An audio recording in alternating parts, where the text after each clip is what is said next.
नमस्कार। साहित्य तक के बुक कैफे के एक दिन एक किताब में मैं जयप्रकाश पांडे आपका स्वागत करता हूं। आज मैं चंद्रकांत देवताले, जो बहुत ही बड़े साहित्यकार और मराठी के जाने माने कवि रहे हैं, उनकी गद्य रचना पर आधारित एक पुस्तक को लेकर आया हूं।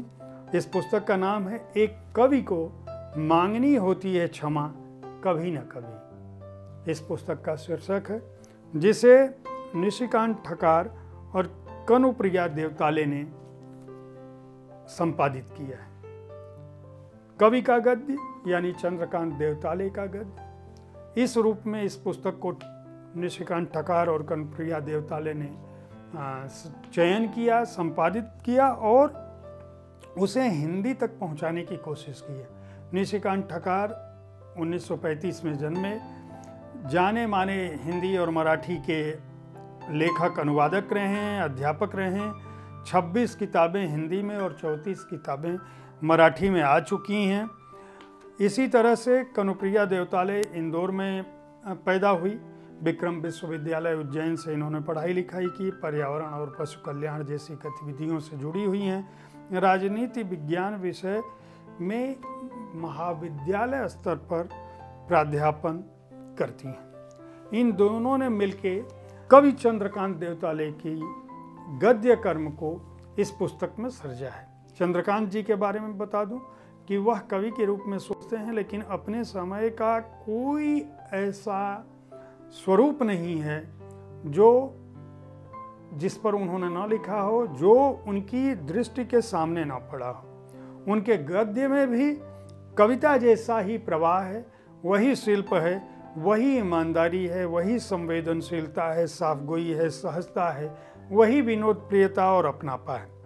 वे इतने ज़्यादा रसिक हैं कि चिंतक, अध्यापक, श्रोता, वक्ता, पति, पिता, पुत्र, भाई, मित्र, चित्रकार, शिष्य, गुरु, नागरिक सभी रूपों में सामने आते हैं और अपनी गंभीरता को खोए बिना जो चाहते हैं वे रच देते हैं। इस पुस्तक में संपादक द्वय ने उस बात का उल्लेख किया है कि उन्होंने यह पुस्तक क्यों लिखी है। उनका कहना है कि चंद्रकांत को पढ़ते हुए उनकी कवि और कविता और श्रोता पाठक के रूप में उन्होंने जब पढ़ा तो उनको लगा कि इनके गद्य भी किसी कविता से कम नहीं। उनमें वही संवेदना है, वही प्रवाह है, वही शब्दों का छोटा छोटा वाक्यांश है, जिन्हें पढ़ते समय आपको लगेगा कि यह कविता ही है।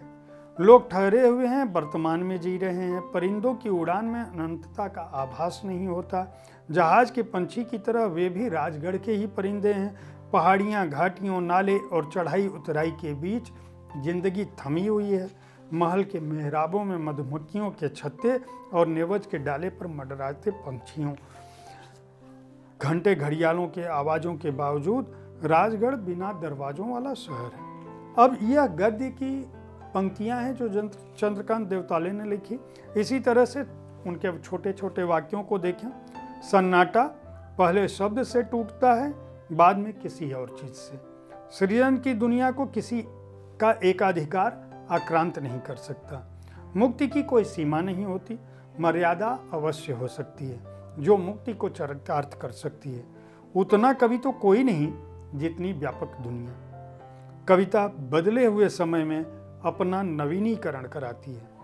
100 जासूस मरते हैं तब एक कवि पैदा होता है और एक कवि 1000 आँखों से देखता है। इस तरह की सूक्तियाँ भी निशिकांत ठकार ने अपने संपादकीय में ही लिख दी है, ताकि इस पुस्तक के पाठकों को यह असुविधा न हो कि यह पुस्तक चंद्रकांत देवताले के किस रूप को रखती है। इस पुस्तक में 5-6 अध्याय हैं और पहले अध्याय में चंद्रकांत देवताले ने अपने बारे में जो कुछ लिखा है, कुछ अपने ही बारे में, वे 15 खंडों में 15 शीर्षकों से उन्होंने इसको रखा है। आवाज़ गई तो मैंने पाई हरूफ की दुनिया, कविता के कारण माँ ने बचाया, किताबें और मैं, भूखंड और मैं, नाटक और मैं, इंदौर ने सौंपा मुझे पुस्तकों का घर, उस इंदौर के वे पुराने अखबार, पत्थरों का राजगढ़, बम्बई मेरा प्रिय महानगर, मराठी मेरी मावस बोली, मराठी मेरी सगी मौसी। इसी तरह से आत्मियों का सानिध्य खंड में कुल 11 लेख हैं चंद्रकांत देवताले के। उसमें अज्ञेय के साथ अंतिम दिन, शमशेर जी की कुछ यादें, भवानी प्रसाद मिश्र का जिक्र है, विनोद कुमार शुक्ल का है, अशोक वाजपेयी के साथ का है, सुदीप कुछ प्रसंग, डोरिस लेसिंग के साथ, और पुस्तक प्रेम के बारे में भी चंद्रकांत देवताले जी ने लिखा है, मुक्तिबोध का अदना सहचर के रूप में लिखा है।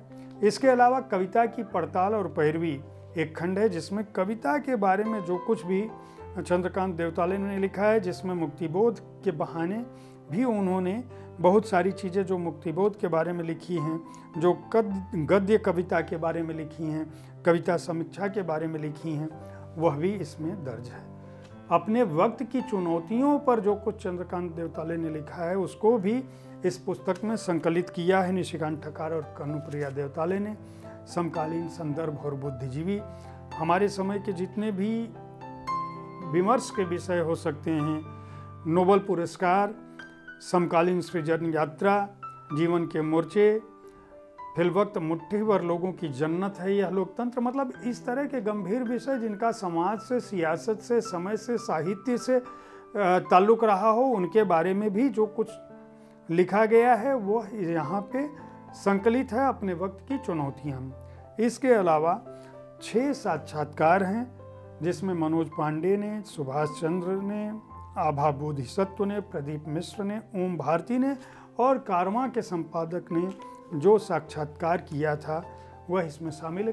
कुल मिलाकर 59 लेख हैं जो चंद्रकांत देवताले के अलग अलग रूप को, उनके समय को, उनकी भावनाओं को, उनके लेखन को दर्ज करते हैं। निशिकांत ठक्कर और कनुप्रिया देवताले को इस एक अच्छे संचयन के संपादन के लिए और हिंदी जगत से चंद्रकांत देवताले को सही रूप में उनके गद्य स्वरूप को उपलब्ध कराने के लिए धन्यवाद बनता है। वाणी प्रकाशन से प्रकाशित इस पुस्तक में 274 पृष्ठ हैं। हार्ड बाउंड पुस्तक का मूल्य 595 रुपये है। हिंदी साहित्य, मराठी साहित्य, कविता और कहानी, गद्य लेखन, काव्य लेखन में रुचि रखने वालों को, अनुवाद में रुचि रखने वालों को, अकादमिक वर्ग को यह पुस्तक खरीद कर पढ़नी चाहिए। मैं इस बात को संस्तुति करता हूँ इस बात की।